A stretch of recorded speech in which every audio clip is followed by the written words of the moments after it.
É sempre meio complicado falar de filme de catástrofe, sabe? Sempre uma sensação que todos eles são meio a mesma coisa. O pessoal descobre que vai dar alguma coisa muito errado, não tem muito o que fazer a respeito, e aí agora você senta e espera o mundo acabar. E eu sei que quando a gente tá vendo um filme de catástrofe é um pouco aquela vibe de filme do Godzilla. Você tá no filme do Godzilla pra ver o Godzilla, caramba. Mas a experiência com um filme como Godzilla é de um filme extremamente amorfo. É de um filme que é extremamente vazio e que não tem nada pra dizer, e ele meio que sabe disso. E isso acontece pra mim porque filmes como o filme do Godzilla, do King Kong, qualquer monstro gigante, qualquer catástrofe que você pegar, geralmente eles esquecem da importância de personagem. Geralmente os personagens, eles são apenas um veículo pra fazer a coisa acontecer. Eles só estão ali porque não dá pro filme do Godzilla começar com o Godzilla abrindo o olho, levantando as mãos e saindo correndo, sabe? E pra mim, Não Olhe Para Cima é um filme que quer ser mais do que isso. O problema é que ele acha que ele é mais do que isso, quando na verdade ele não é. E ele acaba cometendo muitos dos pecados que os filmes dos seus irmãos de gênero acabam cometendo também. Eu sou o Luiz Felipe e esse é o Lip Sem Foco.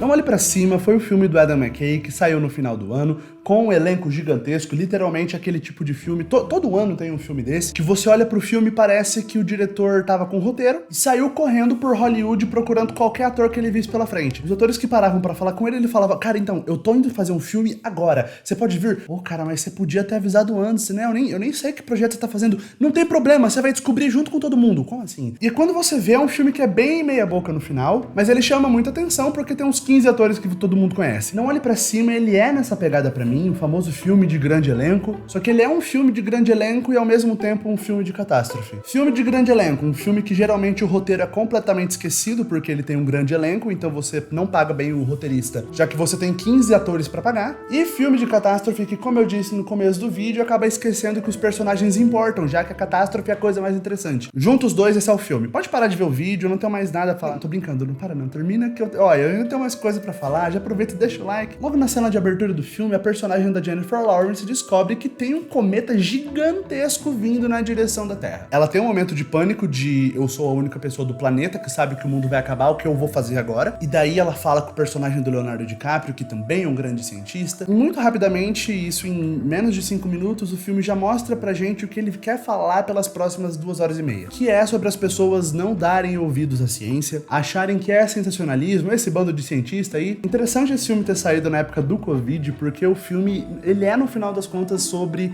a mudança climática. Se você acompanha o Leonardo DiCaprio fora da vida de ator dele, ele é um grande ativista sobre as mudanças climáticas, ele sempre tá na ONU dando discurso, ele falou de mudança climática quando ele ganhou o Oscar. Então existe essa boa vontade de usar o cometa como essa metáfora para uma ameaça invisível, né? Quando a gente fala de mudança climática é muito intangível, sabe? Um cometa que vai chegar daqui 6 meses e destruir tudo é uma coisa que parece só especulação. É difícil de fazer as pessoas entenderem. Então o filme, ele mostra de maneira extremamente escrachada, de maneira mais direta possível, como a mídia lida com uma informação dessa e como as próprias pessoas lidam com isso também. Gente, eu vou dar alguns spoilers do filme, tá? Eu esqueci de avisar antes, eu tô avisando agora, então alguns spoilers de Não Olhe Pra Cima. Mas com todo o esforço da comunidade científica, a única pessoa que consegue ser ouvida é o Leonardo DiCaprio.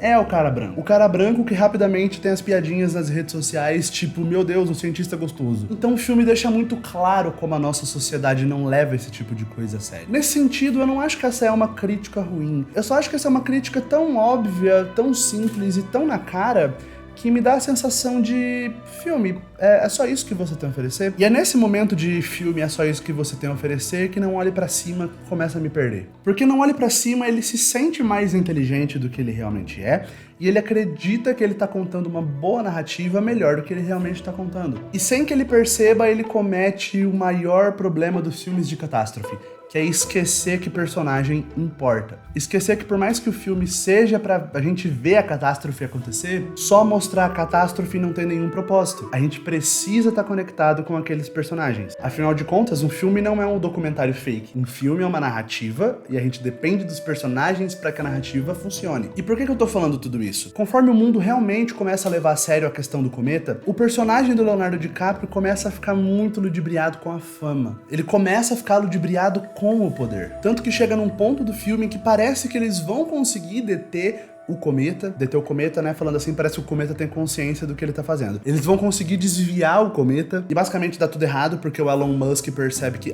sim, tem o Elon Musk no filme, só parece que fundiram ele com o Steve Jobs, mas esse personagem irritantemente divertido de acompanhar, por sinal, mostra um estudo de que muitos pequenos cometas que vão vir junto com o macro cometa vão render para toda a humanidade trilhões de dólares. Então olha que interessante, vamos interromper essa missão que tá com cara de que vai dar certo e vamos deixar para fazer uma missão quando o cometa estiver extremamente perto da Terra. Aí a gente afasta o cometa grande e deixa os cometas menores caírem. Essa é obviamente uma ideia completamente estúpida, mas o personagem do Leonardo DiCaprio cai nela. E ele só cai nela porque ele tá tão encantado com o mundo da fama que literalmente ele se deixa levar. E nesse momento que o personagem dele começa a mudar tanto, eu pensei, cara, que interessante. Esse filme vai, na verdade, mostrar como eles quase conseguiram e eles só fracassaram porque, basicamente, a fama, basicamente, o poder corrompe.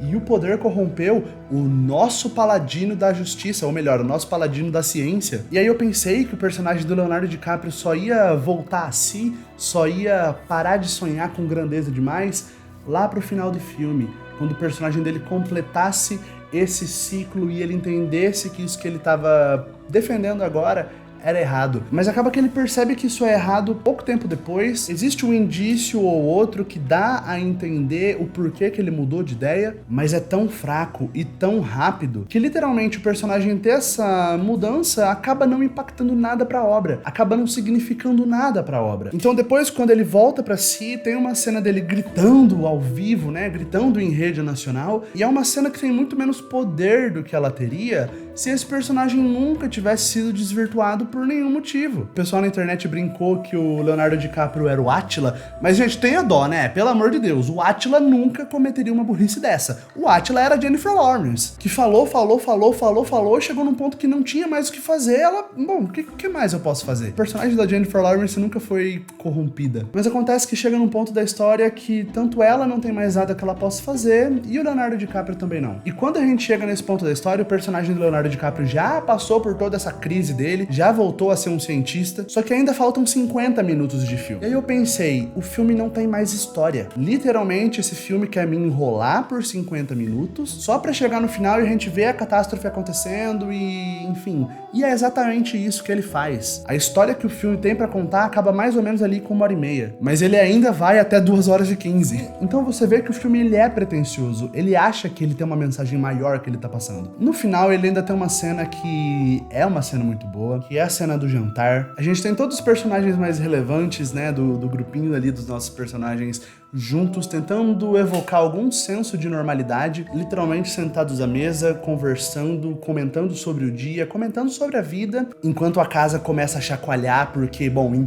daqui pouquíssimos segundos eles vão morrer. Então é uma cena muito bonita e muito tensa, muito violenta ao mesmo tempo. Essa é com certeza a melhor cena do filme. Mas pra mim, quando esse momento chega, acaba faltando peso, porque assim como outros filmes de catástrofe, não olhe pra cima e esquece que quem molda a história são os personagens. Os personagens existem para que a história avance através das ações e através do impacto que os personagens têm naquele mundo. Dá pra gente dizer que os nossos personagens tiveram um impacto por terem feito todo mundo saber que o cometa ia existir, mas eles não conseguiram mais impactar depois. Literalmente chegou num ponto que os nossos personagens não tinham mais como fazer nada. E eu entendo essa ideia de que tinha um limite até onde os nossos personagens podiam chegar. Mas aí o filme não precisava ter mais de 2 horas, né? Porque literalmente chega num ponto em que a história não tem mais pra onde ir, mas ela não acaba. Ela continua porque a gente precisa chegar no momento que o cometa vai cair. Então o cometa cai, o mundo acaba e é amorfo, é irrelevante. Porque no final das contas esse filme ele tem a mensagem mais óbvia possível que ele poderia ter, que é, cara, confia na ciência, sabe? Presta atenção, mudança climática é uma coisa que existe. O pessoal até parou de chamar de aquecimento global, porque tem muito retardado na rua que fala, olha só, a gente tá em São Paulo, é janeiro e tá frio. Como é que tá tendo aquecimento global se tá frio em janeiro? Então fala mudança climática, vamos falar mudança climática, porque o pessoal não entende que tá frio fora de época é um problema. Mas no final, esse filme, pra mim, ele só tem uma função dele que é muito positiva, que é fazer um filme com um elenco gigantesco, que pode atrair muitas pessoas que não acreditam que a mudança climática existe, muitas pessoas anti-vacina e esse tipo de gente extremamente imbecil que ainda existe em 2022. Pode ser que essas pessoas só assistam esse filme por conta do elenco dele. E aí, se esse filme conseguir mudar a cabeça de um desinformado ou outro, que legal. De verdade! Função social incrível. Parabéns por esse filme. Se ele conseguir fazer isso, é claro. Mas se você é uma pessoa que sabe que mudança climática existe, se você sabe que você deve ouvir a ciência quando alguma coisa muito tensa começa a acontecer com o planeta, então esse filme não tem muita coisa pra dizer pra você, sabe?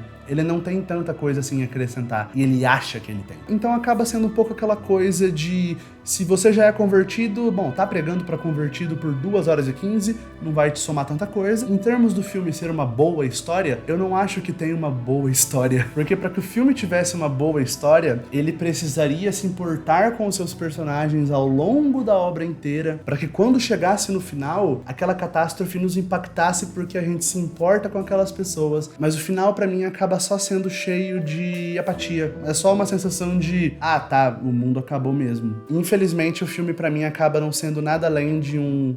Poxa vida, que coisa. Obrigado por você ter assistido o vídeo e chegado até aqui. O que você achou de Não Olhe Pra Cima? Comenta aqui embaixo, eu quero poder conversar com as outras pessoas pra ver o que elas acharam sobre esse filme, então comenta aqui embaixo o que você achou desse filme. Deixa o seu like, a sua inscrição pra ajudar o canal, beleza? Eu sou o Luiz Felipe e esse é o Lip Sem Foco. Valeu!